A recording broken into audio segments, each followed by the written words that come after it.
চাওক অসমত ভোটাৰ তালিকাৰ ব্যাপক সংশোধনৰ প্ৰয়োজন আছে। এই কথাটো স্পষ্ট যে অসম আন্দোলনৰ সময়ৰ পৰা এতিয়ালৈকে অসমত অবৈধ ভোটাৰ তালিকাৰে সৈতে নিৰ্বাচন হৈ আছে। মহামান্য আদালতেও এই কথাটো স্বীকাৰ কৰিছে যে অসমৰ ভোটাৰ তালিকাত অবৈধ বিদেশীৰ নাম আছে। তেনে প্ৰেক্ষাপটত নিৰ্বাচন আয়োগে অসমত সংশোধনী ঘোষণা কৰিছে। আমি আশা কৰিছোঁ বিদেশীৰ নাম নোহোৱা এখন ভোটাৰ তালিকা পাম। কিন্তু এই কথাটো একে সময়তে সত্য যে তেতিয়ালৈকে ভোটাৰ তালিকা শুদ্ধ নহয় যেতিয়ালৈকে অসমত এখন শুদ্ধ NRC নহয়।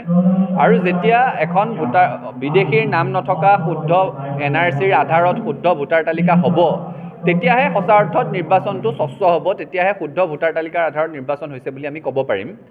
যেতিয়ালৈকে সেইটো নহ'ব আমি শুদ্ধ ভোটাৰ তালিকা নাপাওঁ। কিন্তু এতিয়া নিৰ্বাচনী আয়োগৰ বিশেষ সংশোধনীৰ কথা ক'বলৈ গৈ অসমৰ মুখ্য নিৰ্বাচনী বিষয়াগৰাকীয়ে যিবোৰ কথা উত্থাপন কৰিছে সেইবোৰ সম্পূৰ্ণ চূড়ান্তভাৱে বিভ্ৰান্তিকৰ আৰু অসমৰ মানুহৰ গ্ৰহণযোগ্য নহয়।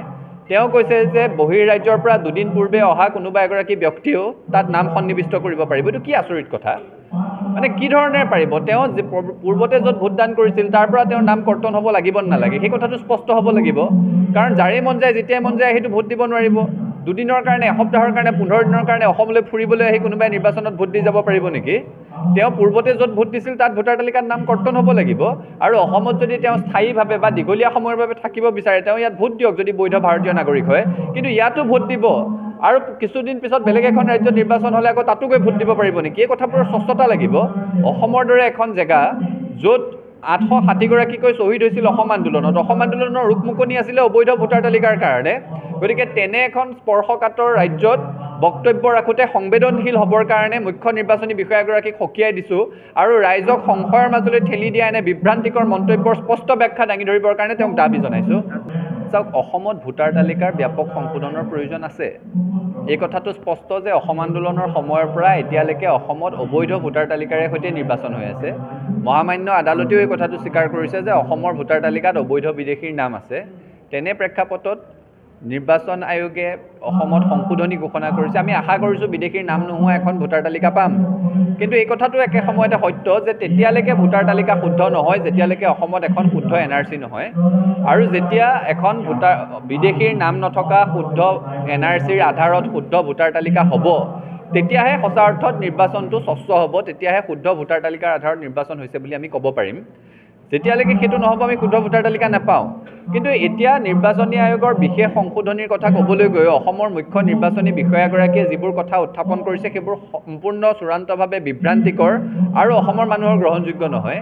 তেওঁ কৈছে যে বহিঃৰাজ্যৰ পৰা দুদিন পূৰ্বে অহা কোনোবা এগৰাকী ব্যক্তিও তাত নাম সন্নিৱিষ্ট কৰিব পাৰিব। এইটো কি আচৰিত কথা? মানে কি ধৰণে পাৰিব? তেওঁ পূৰ্বতে য'ত ভোটদান কৰিছিল তাৰ পৰা তেওঁৰ নাম কৰ্তন হ'ব লাগিব নালাগে, সেই কথাটো স্পষ্ট হ'ব লাগিব। কাৰণ যাৰে মন যায় যেতিয়াই মন যায় সেইটো ভোট দিব নোৱাৰিব। দুদিনৰ কাৰণে, এসপ্তাহৰ কাৰণে, 15 দিনৰ কাৰণে অসমলৈ ফুৰিবলৈ আহি কোনোবাই নিৰ্বাচনত ভোট দি যাব পাৰিব নেকি? তেওঁ পূৰ্বতে য'ত ভোট দিছিল তাত ভোটাৰ তালিকাত নাম কৰ্তন হ'ব লাগিব। আৰু অসমত যদি তেওঁ স্থায়ীভাৱে বা দীঘলীয়া সময়ৰ বাবে থাকিব বিচাৰে তেওঁ ইয়াত ভোট দিয়ক যদি বৈধ ভাৰতীয় নাগৰিক হয়। কিন্তু ইয়াতো ভোট দিব আৰু কিছুদিন পিছত বেলেগ এখন ৰাজ্যত নিৰ্বাচন হ'লে আকৌ তাতো গৈ ভোট দিব পাৰিব নেকি? এই কথাবোৰৰ স্পষ্টতা লাগিব। অসমৰ দৰে এখন জেগা য'ত 860গৰাকীকৈ শ্বহীদ হৈছিল অসম আন্দোলনত, অসম আন্দোলনৰ ৰূপমুকনি আছিলে অবৈধ ভোটাৰ তালিকাৰ কাৰণে। গতিকে তেনে এখন স্পৰ্শকাতৰ ৰাজ্যত বক্তব্য ৰাখোঁতে সংবেদনশীল হ'বৰ কাৰণে মুখ্য নিৰ্বাচনী বিষয়াগৰাকীক সকীয়াই দিছোঁ আৰু ৰাইজক সংশয়ৰ মাজলৈ ঠেলি দিয়া এনে বিভ্ৰান্তিকৰ মন্তব্যৰ স্পষ্ট ব্যাখ্যা দাঙি ধৰিবৰ কাৰণে তেওঁক দাবী জনাইছোঁ। আসাম টক্স আপোচবিহীন অসম কণ্ঠ।